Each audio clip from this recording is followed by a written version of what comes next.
Good evening guys.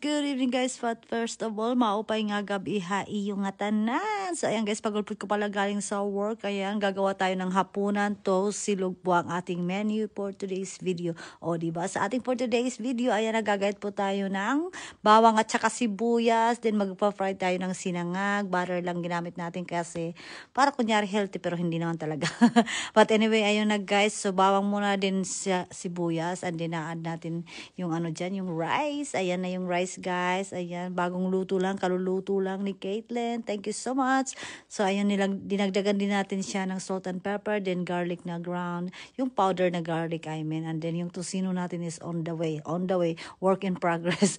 Work in progress. But anyway guys, ayun na nga yung tocino, work in progress pa siya niluluto, pinapalambot. Ayan, baliktad rin. Grabe yung mga tocino ngayon, super late na, magbabayad ka ng mga $5 something yata yan, tapos yung kunti lang ang laman, as in super kunti, kaya minsan na lang akong bumibili niyan. Ang mahal-mahal pero konti lang ang laman.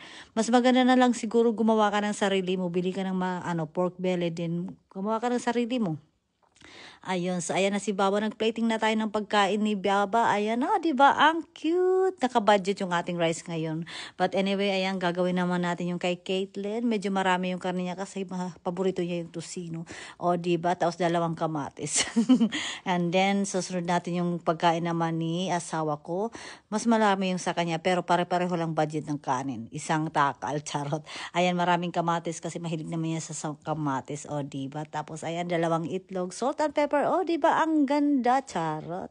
And then after that, ako naman guys, ang sa akin ay yung sunny side up yung itlog ko din. Ganun na, ang pangit. Yung sa akin lang pinakapangit kasi gutom na ako. Bye.